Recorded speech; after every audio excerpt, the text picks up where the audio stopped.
जरा सोचिए, जब हम और आप अपनी रोजमर्रा की जिंदगी में बिजी होते हैं, तो दुनिया के जंगलों और महासागरों में अस्तित्व की एक बिल्कुल खामोश लड़ाई चल रही होती है। ये सिर्फ जानवरों की कहानी नहीं है, बल्कि ये कहानी है उस एक ग्लोबल कोशिश की जो हमारे प्लैनेट का भविष्य तय कर रही है। तो चलिए, इस अदृश्य जंग के मैदान में एक साथ कदम रखते हैं। अच्छा, एक सवाल। स्क्रीन पर इन दो शानदार जीवों को देखिए।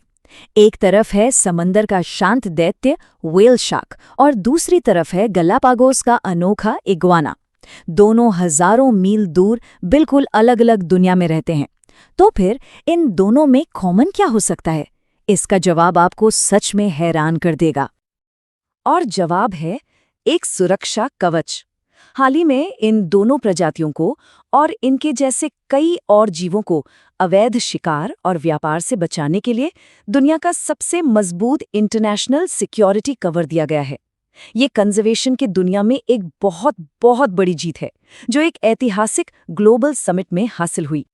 तो ये ऐतिहासिक फैसला आखिर लिया कहाँ गया? ये सब हुआ सिल्क रोड के मशहूर शहर समरकंद, उज़्बेकिस्तान में।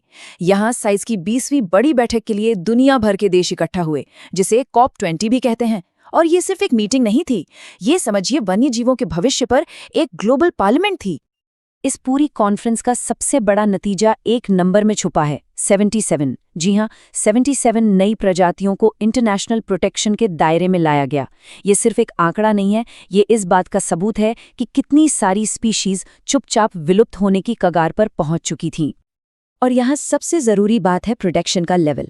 इन सभी प्रजातियों को अपेंडिक्स 1 में रखा गया है, जो साइट्स की रेड अलर्ट लिस्ट की तरह है। इसका सीधा सा मतलब है, इन जीवों या इनके किसी भी हिस्से का कोई भी कमर्शियल इंटरनेशनल ट्रेड अब पूरी तरह से गैर कानूनी है। ये उनके बचने के लिए एक लाइफलाइन की तरह है। लेकिन बात सिर्फ नई प्रजातियों को जोड़ने की नहीं थी। भारत ने भी एक अहम रोल निभाया।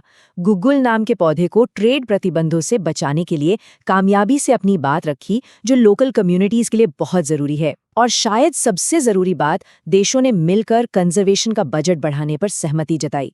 मतलब इन नियमों को लागू करने के लिए अब और ज्यादा रिसोर्सेज होंगे। तो ये सारे फैसले आखिर ले कौन रहा है? वो कौन सी पावरफुल संस्था है? इसका नाम है CITES। इसे वाइल्ड लाइफ कंजर्वेशन की दुनिया का सुपर हीरो समझ सकते हैं। चलिए थोड़ा और जानते हैं कि ये काम कैसे करता है। साइट्स को आप ऐसे समझिए जैसे ये नेचर के लिए एक ग्लोबल ट्रैफिक कंट्रोलर है।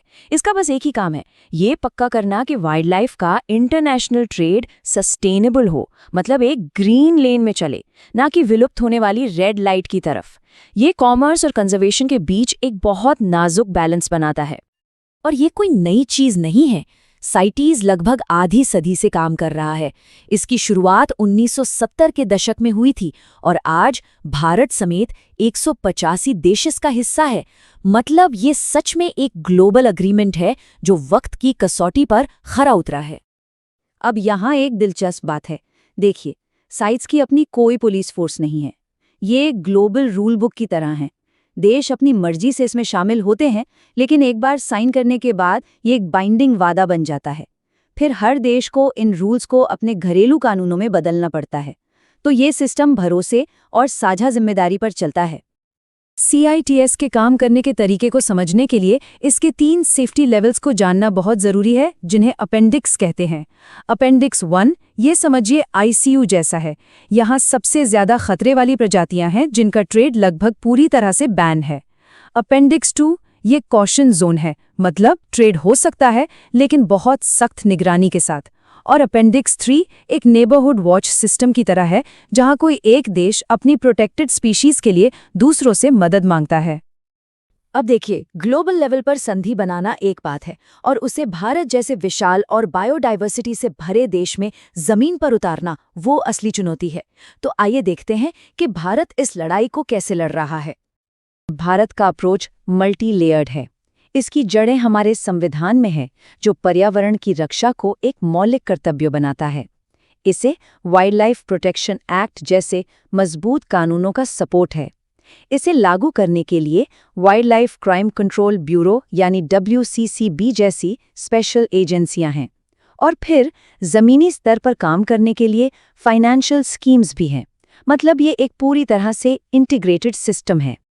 तो हमने नियमों की बात की, संधियों की और अपेंडिक्स की, लेकिन बड़ी तस्वीर में इसका मतलब क्या है? ये सारे टुकड़े मिलकर आखिर बनाते क्या है? इसे एक बहुत बड़ी ग्लोबल पजल की तरह सोचिए। हर देश के पास उस पजल का एक टुकड़ा है, उनके कानून, उनकी सीमाएं, उनके लोग।